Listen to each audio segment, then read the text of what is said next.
Good morning. Biology के class में आपको बता रहे थे आपका प्रोकैरियोटिक और यूकैरियोटिक कोशिका। प्रोकैरियोटिक और यूकैरियोटिक बता दिए थे। अब आगे चलते हैं, थोड़ा सा आगे जब बढ़ने से पहले आपको थोड़ा सा हल्का सा रिवीजन करा देते हैं। प्रोकैरियोटिक कोशिका देखिए होता है, इसमें क्या होता है, एक न्यूक्लियस होता है जिसके बाद आपका कवर भी नहीं होता। एक वो राइबोसोम जरूरी है, प्रोटीन बनेगा तभी तो उसका शरीर का विकास होगा। और एक होता है राइबोसोम हो गया, न्यूक्लियस हो गया, और एक होता है सेंट्रोसोम कोशिका विभाजन। एक होता है क्लोरोप्लास्ट, सेंट्रोसोम नहीं क्लोरोप्लास्ट जो भोजन बना लेता है। ठीक है, इतना ही चीज़ पाया जाता है। इसके अंदर भी ये आपका कोशिका द्रव्य पाया जाता है। कोशिका के अंदर पाए जाने वाले द्रव्य को कोशिका द्रव्य कहते हैं। इसके बाहर इन्वेलप भी नहीं होता है, और ये इसके चलने फिरने के लिए जो छोटा छोटा रोमा के आकार का होता है उसे सीलिया कहते हैं। और इसको जो लंबे आकार के बाल आकार के होते हैं उसे कहते हैं फ्लैजिला। ठीक है, तो आपका ये सीलिया हो गया, फ्लैजिला हो गया।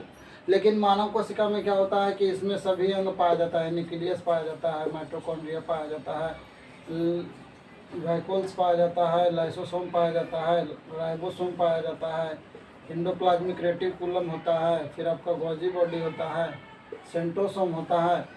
इतना सारा अंग पाया जाता है, इसलिए इसे पूर्ण विकसित कोशिका भी कहते हैं।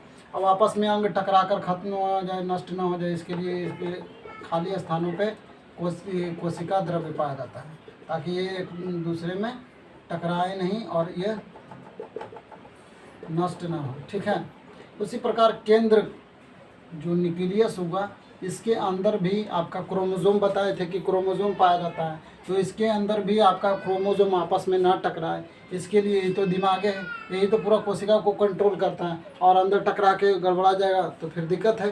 जैसे आप मान लीजिए मनुष्य का कोई माथे पर मार दिए एक रड, तो समझ रहे हैं पूरा एमसीबी ख़त्म हो जाएगा। कौन कहाँ वाला सिग्नल बंद होगा कोई ठिकाना नहीं है। तो इसी प्रकार इसका एमसीबी गड़बड़ा जाएगा। इसीलिए इसमें भी एक द्रव्य पाया जाता है जिसको कोशिका द्रव्य, केंद्रिका द्रव्य कहते हैं। इसे कहते हैं केंद्रिका द्रव्य, और इसे कहते हैं कोशिका द्रव्य। इसे कहते हैं कोशिका द्रव्य, इसे कहते हैं कोशिका द्रव्य, इसे कहते हैं केंद्रिका द्रव्य, इसे कहते हैं कोशिका द्रव्य, इसे कहते हैं केंद्रिका द्रव्य। केंद्र के याद करना एकदम आसान है। केंद्र के अंदर पाए जाने वाले द्रव्य को केंद्रिका द्रव्य, और कोशिका के अंदर पाए जाने वाले द्रव्य को कोशिका द्रव्य कहते हैं। इसको इंग्लिश में बताए थे आपको इसको क्या बताए थे, साइटोप्लाज्म।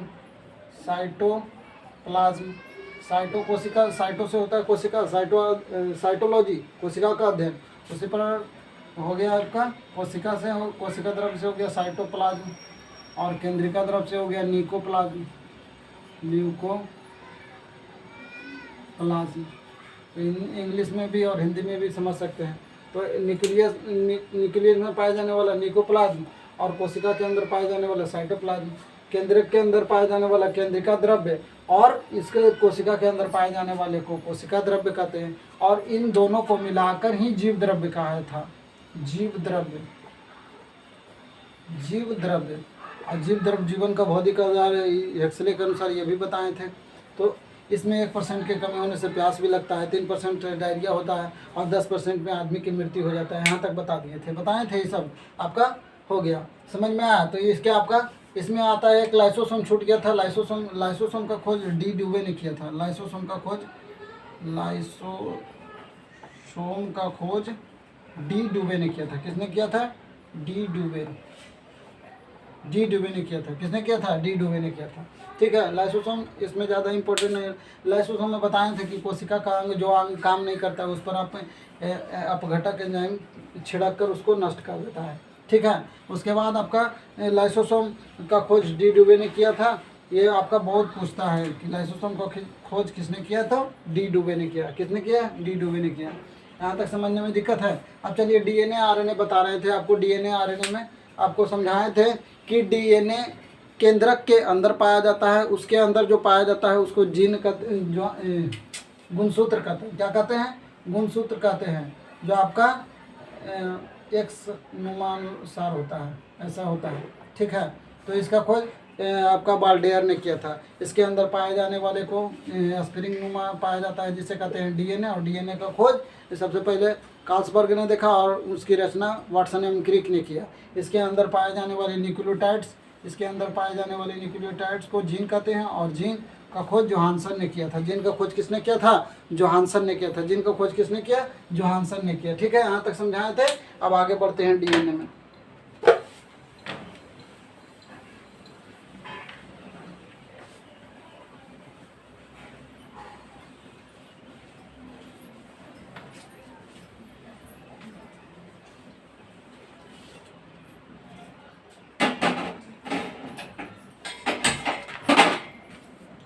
चलिए आगे बढ़ते हैं। डीएनए, डीएनए में आपको बताए थे न्यूक्लियोटाइड्स।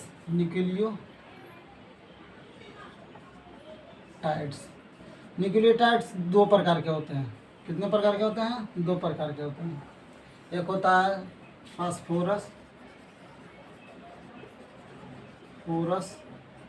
और दूसरा होता है, एक होता है फास्फोरस, एक होता है न्यूक्लियोटाइड। न्यूक्लियोटाइड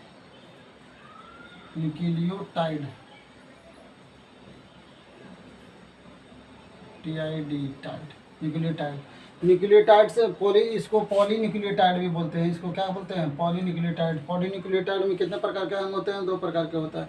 एक होता है फास्फोरस, एक होता है न्यूक्लियोसाइड। ठीक है, न्यूक्लियोसाइड। और इसमें आपका फास्फोरस हो गया। उसके बाद आपका इसमें होता है दो अंग। एक होता है शुगर और एक होता है नाइट्रोजन बेस।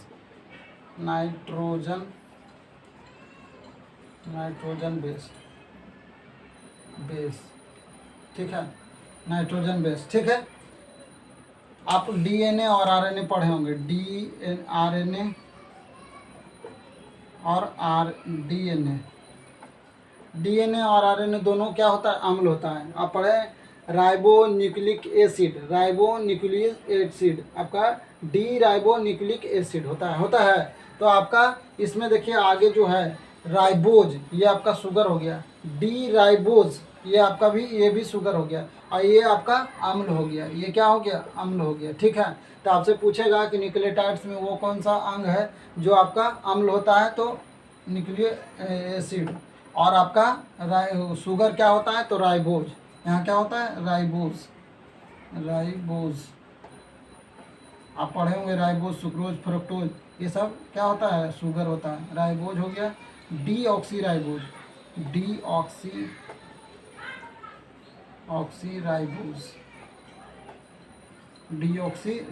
ठीक है, राइबोज और डीऑक्सी राइबोज।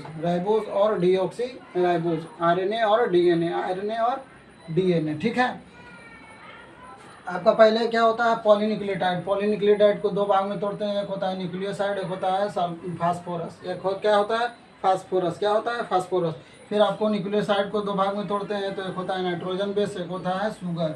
और शुगर में आपका राइबोज और डीऑक्सी राइबोज तक, और फिर न्यूक्लिक एसिड आपका ये हो गया। उसके बाद इसमें होता है ये भी दो भाग में टूट जाता है। ये आपका होता है प्यूरिन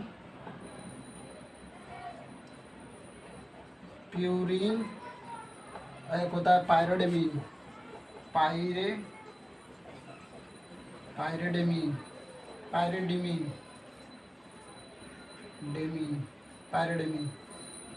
एक होता है प्यूरिन, एक होता है पायरिडेमीन। अब आपको डीएनए में बताएं, एक होता है इसका नाइट्रोजन बेस में प्यूरिन और पायरिडेमीन। इसमें एक और इम्पोर्टेंट होता है एडेनिन,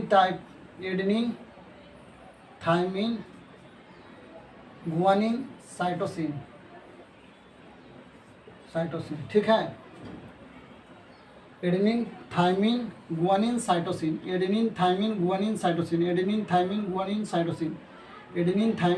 साइटोसिन। इसमें आपका होता है एडेनिन और गुआनिन, और इसमें होता है थायमिन और साइटोसिन। ठीक है, तो ये आपका प्यूरिन में कौन होता है? एजी। और पायरिडेमीन में टीसी। ठीक है, तो आपको याद रखना है। इसमें होता है डबल बॉन्ड, इसमें होता है ट्रिपल बॉन्ड, पहले 2 फिर बाद में 3, ठीक है। तो नाइट्रोजन में इसमें कितने अंग होते हैं? प्यूरिमीन, पायरिडीन, प्यूरिन और पायरिडीन, प्यूरिन और पायरिडीन। प्यूरिन में आपका कौन सा होता है? एडेनिन और गुआनिन, एडेनिन और गुआनिन, एडेनिन और गुआनिन, एडेनिन और गुआनिन। और फिर आप पायरिडीन में थायमिन और साइटोसिन, थायमिन और साइटोसिन। और आरएनए में क्या होता है? इसी के जगह पर यूरेसिल आ जाता है। क्या आ जाता है? यूरेसिल, यूरेसिल, ठीक है। इसको शॉर्टकट में यू लिख सकते हैं। टी के जगह पर क्या आ जाता है? यू आ जाता है। तो ये आरएनए में कन्वर्ट हो जाता है। समझ में आया? तो आपको आरएनए में आपको बोलेगा भी कि डीएनए से आरएनए में बदलने के लिए क्या करते हैं, तो आपको थायमिन को बदलकर यूरेसिल को ले आते हैं, तो क्या हो जाता है? आरएनए में बदल जाता है। तो यहाँ तक समझने में कई दिक्कत है। पॉलीन्यूक्लियोटाइड्स कितने प्रकार के होते हैं? 2 प्रकार के, nucleoside, phosphorus, nucleoside, phosphorus, nucleoside, phosphorus, nucleoside, phosphorus, nucleoside, phosphorus, nucleoside, phosphorus. आपका न्यूक्लियोसाइड कितना प्रकार का होता है? 2 प्रकार के, एक होता है शुगर, एक होता है नाइट्रोजन बेस, एक होता है शुगर, एक होता है नाइट्रोजन बेस, एक होता है शुगर, एक होता है नाइट्रोजन बेस, एक होता है शुगर, एक होता है नाइट्रोजन बेस। इसमें फिर आगे बढ़ेंगे तो नाइट्रोजन बेस भी 2 प्रकार के होते हैं, एक होता है पायरिमीन और एक होता है पैरिडीन, प्यूरिन और पैरिडीन, प्यूरिन और पैरिडीन, प्यूरिन और पैरिडीन, प्यूरिन और पैरिडीन। इसमें महत्वपूर्ण होता है एटीजीसी, इसे एटीजीसी न्यूक्लियोटाइड्स इसको बोलते हैं। क्या बोलते हैं? न्यूक्लियोटाइड्स, जीन न्यूक्लियोटाइड्स होता है ना, ATGC, ATGC, ATGC, adenine, thymine, guanine, cytosine, adenine, thymine, guanine, cytosine, adenine, thymine, guanine, cytosine, adenine, thymine, guanine, cytosine, adenine, thymine, guanine, cytosine, adenine, thymine, guanine, cytosine, adenine, thymine, guanine, cytosine, adenine, thymine, guanine, cytosine, adenine, thymine, guanine, cytosine, adenine, thymine, guanine, cytosine. इसमें होता है double bond, इसमें होता है triple bond, इसमें होता है double bond, इसमें होता है ट्रिपल बॉन्ड, इसमें होता है डबल बॉन्ड, इसमें होता है ट्रिपल बॉन्ड, इसमें होता है डबल बॉन्ड, इसमें होता है triple bond. Adenine, thymine, guanine, cytosine. आपको पूछेगा adenine, thymine double bond, guanine, cytosine triple bond, adenine, thymine double bond, ATGC, ATGC, ATGC, shortcut में एटीजीसी आप ऐसे करके याद कर सकते हैं। यहाँ तक समझने में दिक्कत है? ये आपका फिर से एक बार रिवीजन करते हैं। पॉलीन्यूक्लियोटाइड्स में कितने प्रकार के होते हैं? 2 प्रकार के, nucleoside, phosphorus, nucleoside, phosphorus. Nucleoside कितने प्रकार के होते हैं? 2 प्रकार के, नाइट्रोजन बेस और शुगर, नाइट्रोजन बेस और शुगर, नाइट्रोजन बेस और शुगर। शुगर में कौन होता है? राइबोज और डीऑक्सीराइबोज। लेकिन आपको इसको ज़्यादा नहीं ध्यान रखना है, यहाँ रखना है नाइट्रोजन बेस। नाइट्रोजन बेस कितने प्रकार के होते हैं? 2 प्रकार के, प्यूरिन और पैरिडीन, प्यूरिन और पैरिडीन, प्यूरिन और पैरिडीन। प्यूरिन में कौन पाया जाता है? एडेनिन और गुआनिन, एडेनिन और गुआनिन। पैरिडीन में आपका थायमिन और साइटोसिन, थायमिन और साइटोसिन।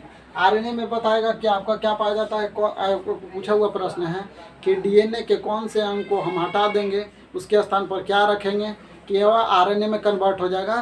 तो गुआनिन, थायमिन को हटाकर हम यूरेसिल को रख देंगे तो वो आरएनए में कन्वर्ट हो जाएगा। क्या में बदल जाएगा? आरएनए में। आप इसको ऐसे डायग्राम बना लीजिए, फिर आगे बताते हैं।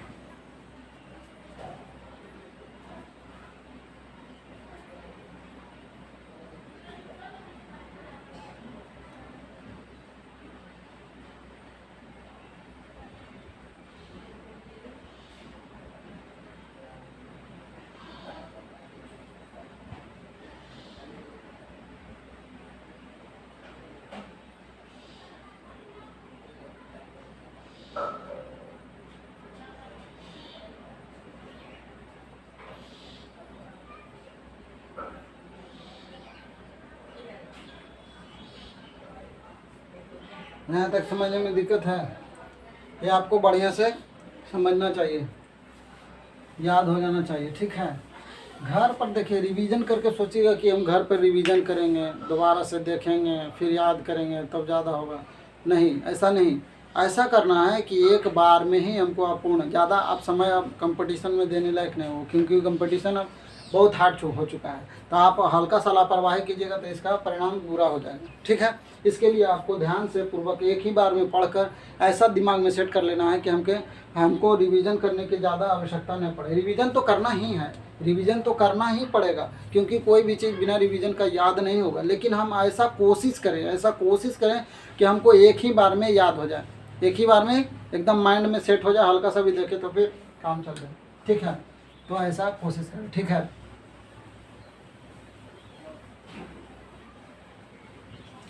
एक बार आपको फिर से ये डायग्राम पार के समझा देते हैं ताकि आपको दिमाग में अच्छी तरीक़े से कट जाए। ठीक है, ये आपका रिवीजन हो जाए। उसके पहले पहले आपको कुछ लिखा देते हैं। तो पहले क्या होता है, डीएनए और आरएनए आपको बता रहे थे। तो डीएनए से आरएनए में बदलने के लिए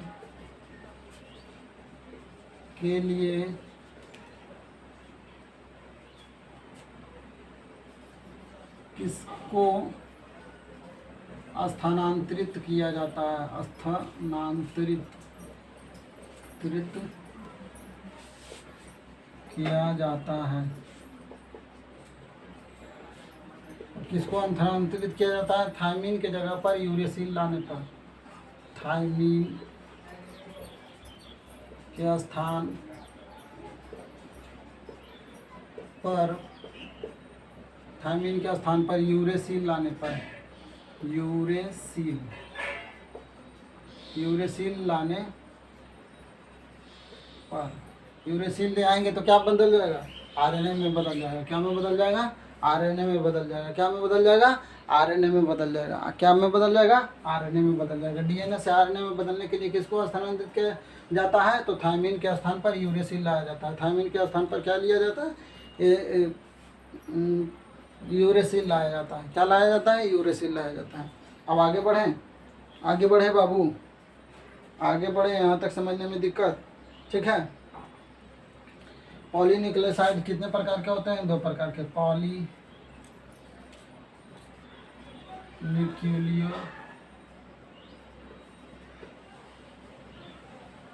न्यूक्लियोटाइड्स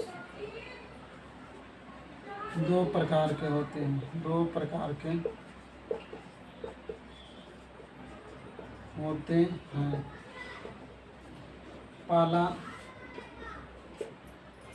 फास्फोरस, दूसरा न्यूक्लियोसाइड।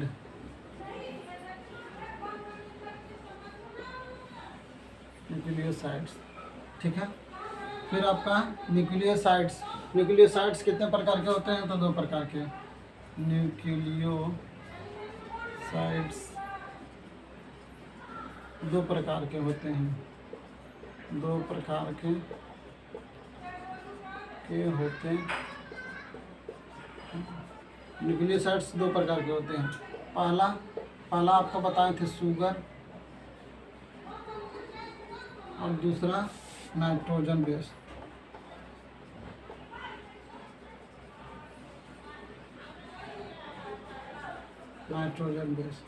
फिर आपका नाइट्रोजन बेस कितने प्रकार के होते हैं?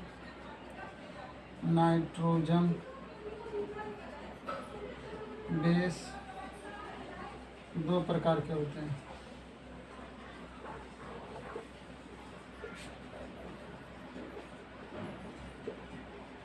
पहला नाइट्रोजन बेस कितने प्रकार के होते हैं? 2 प्रकार के होते हैं। पहला आपका प्यूरीन, और दूसरा पायरिडीन।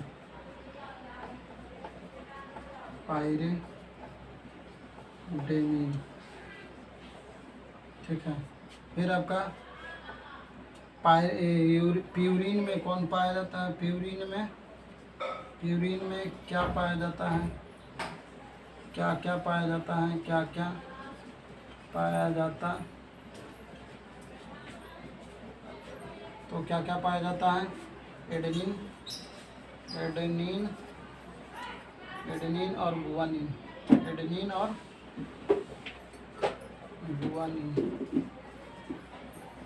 और गुआनिन पाया जाता है। इतना नोट कीजिए। उसके बाद फिर पायरिडीन में क्या पाया जाता है उसके बारे में बात करें।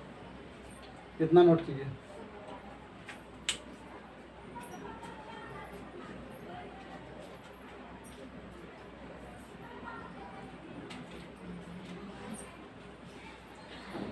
इतना नोट कीजिए बाबू, आपको समझ में आ रहा होगा। अगर कहीं भी परेशानी है तो आप प्लीज़ कमेंट करके पूछ सकते हैं, कहीं भी दिक्कत हो।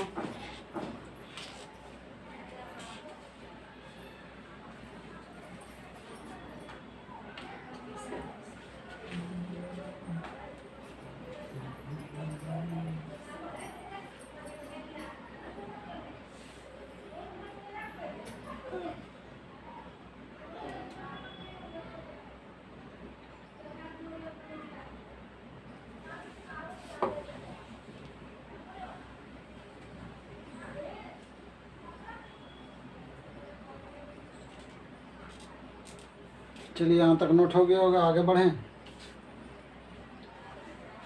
आगे बढ़ें।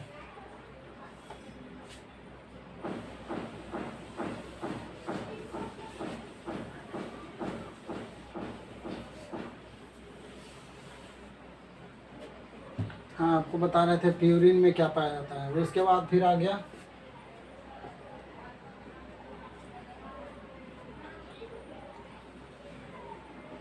उसके बाद आ गया पायरिडीन। Pyridine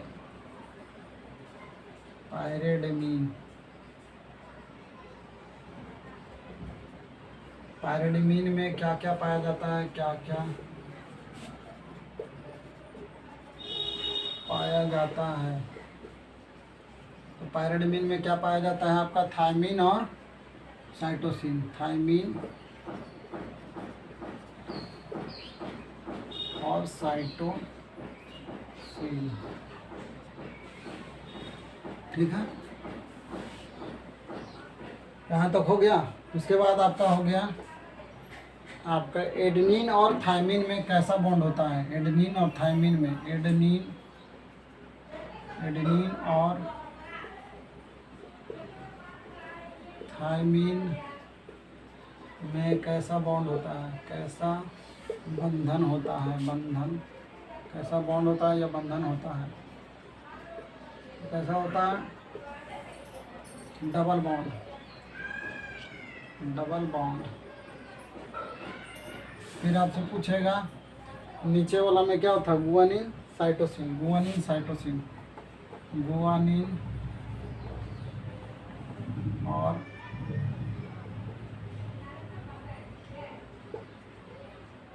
cytosine. गुआनिन और साइटोसिन में कौन सा पाया जाता है, में कैसा बंधन होता है।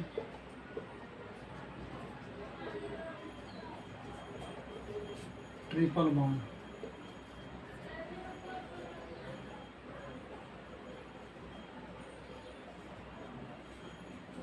ट्रिपल बॉन्ड, ठीक है। यहाँ तक हो गया। पायरिडीन में क्या पाया जाता है, थायमीन, साइटोसिन। एडेनिन और थायमीन में कैसा बंधन होता है, डबल बॉन्ड। गुआनिन साइटोसिन में कैसा बंधन होता है, ट्रिपल बॉन्ड। यहाँ तक समझाए थे, यहीं तक तो समझाए थे, यहाँ तक समझाए थे। यहाँ तक नोट कीजिए, उससे आगे बढ़ते हैं।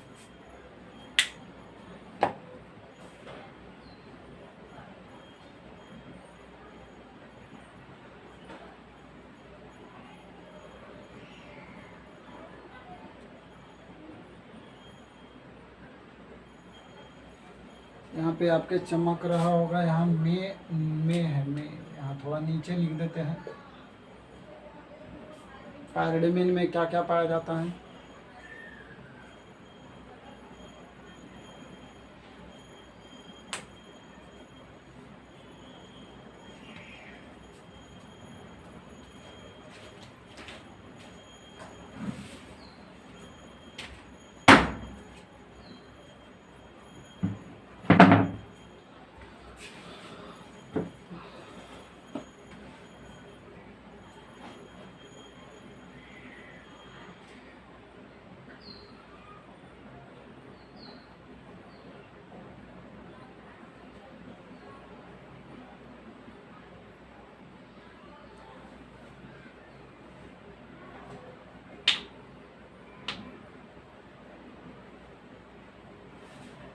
चलिए यहाँ तक नोट हो गया होगा।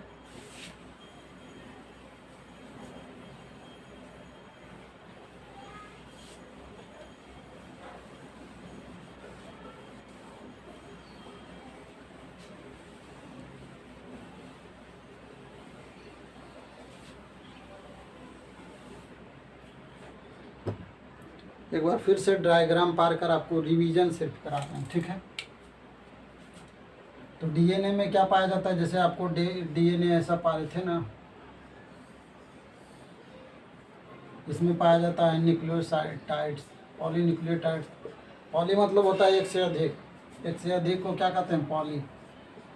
जैसे देखते हैं पॉलीथीन बोलते हैं ना, वो एथीन से बहुत सारे मिलाकर बनता है, तो इसे पॉलीथीन बोलते हैं। तो उसी प्रकार ये आपका न्यूक्लियोटाइड्स बहुत सारा मिलता है, तो इसे क्या बोलते हैं, पॉलीन्यूक्लियोटाइड। क्या बोलते हैं, पॉलीन्यूक्लियोटाइड्स।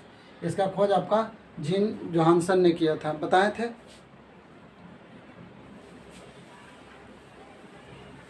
तो हो गया आपका पॉलीन्यूक्लियोटाइड्स, पॉलीन्यूक्लियोटाइड्स। इसका दो भाग होता है, एक होता है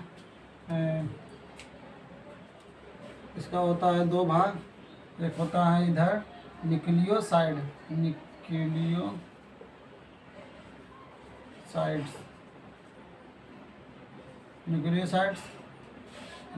यहाँ ओ छूट गया, न्यूक्लियोसाइड्स। और ये होता है फास्फोरस। फिर न्यूक्लियोटाइड्स में आपका दो प्रकार का होता है, एक होता है नाइट्रोजन बेस,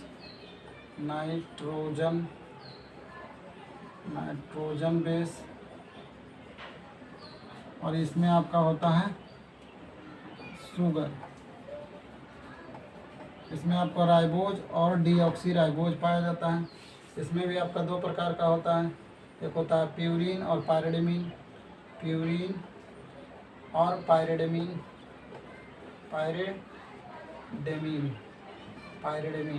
इसमें होता है एडेनिन गुआनिन, इसमें होता है थायमिन और साइटोसिन।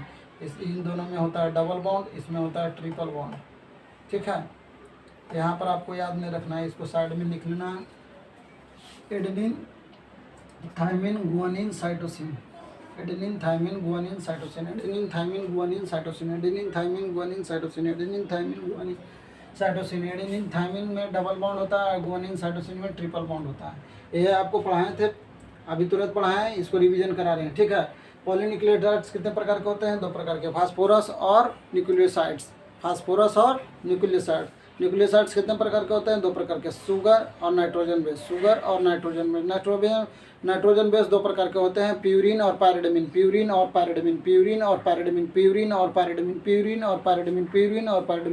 प्यूरिन में कौन सा पाया जाता है? Adenine guanine. फिर आपका पायरिडीन में क्या पाया जाता है? Thymine cytosine. शुगर में क्या पाता है? राइबोज और डीऑक्सी राइबोज। आपको यहाँ तक समझ में आया है बाबू? और फिर मिलेंगे नेक्स्ट क्लास में। जय हिंद।